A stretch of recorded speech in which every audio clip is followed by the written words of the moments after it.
Kevin De ব্রয়নাকে চিনেন? উনি man সিটির একজন কি বলবো সম্মানীয় ফুটবল প্লেয়ার এবং উনি বেলজিয়াম দলে খেলেন, বেলজিয়াম জাতীয় দলের। কেভিন ডে ব্রয়না সম্পর্কে যতটুকুন আমি জানি আমি অতটুকুনই বলছি।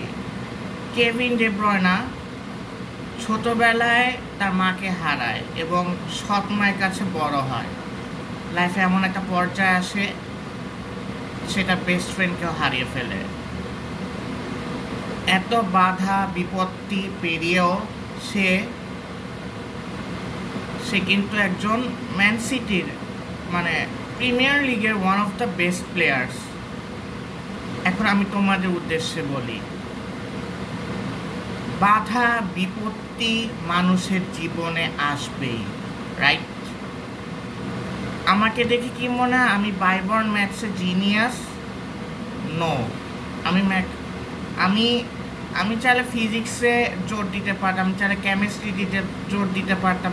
এর কারণে আমার পরিবার অনেক কথা শোনে যে অঙ্ক করে জীবনে কি করবা, বাট ওই যে আমি ম্যাথসে টেস্ট পেয়েছি এবং সত্যি কথা ম্যাথসে টেস্ট পাওয়ার কারণে আমি একটা অঙ্কের পিছনে 6-7 ঘন্টা লাগাই। মানুষ আমাকে বলে আমি জিনিয়াস, আমি হ্যান ত্যান।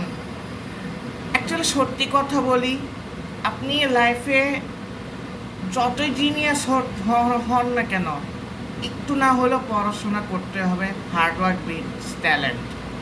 আমি আমি এখনও কি বলবো, আমি এখনও O level, A level, HSC, SSC maths বই পড়ি, কারণ ওই যে আমার অঙ্কের প্রতি একটা ইচ্ছা শক্তি আসছে। আমার পড়াশোনার প্রতি কোনো ইচ্ছা শক্তি না। আমি কিন্তু 24 ঘন্টা পড়াশোনা করি না। মানুষ বলে যে আমি বলে পড়াশোনা অনেক করি, হ্যান ত্যান।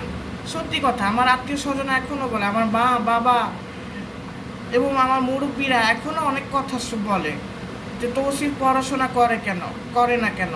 বাট ওই যে একবার আমি অঙ্কের টেস্ট পেয়েছি না, ওটা আমি ছাড়তে পারি না। হ্যাঁ, আমি আরও কিছু জিনিস শেয়ার করি। আমি এখনও অঙ্কে খুব এভারেজ। আমি হয়তো অনেক অসময় অসুস্থতা পড়ি and many other reasons, but still people rely on me for maths. হ্যাঁ, বাট আলহামদুলিল্লাহ আমি অঙ্কে কাঁচা। আমি কখনোই বলবো না আমি অঙ্কে পাকা। আমি অঙ্কে কাঁচা। এখনও অনেক মানুষ বলে যে তৌসিফ এই ম্যাথসটা করে দাও। আমার খুব ভালো লাগে, খারাপও লাগে, কারণ আমি মানুষের জন্য এত অঙ্ক করে দিই, আমি জীবনে কী পাই। বাট ওইটা মেনে নিয়ে আমি সামনের দিকে আগাই, আমি কন্টেন্ট বানাই। আমি ম্যাথসের জিনিয়াস না।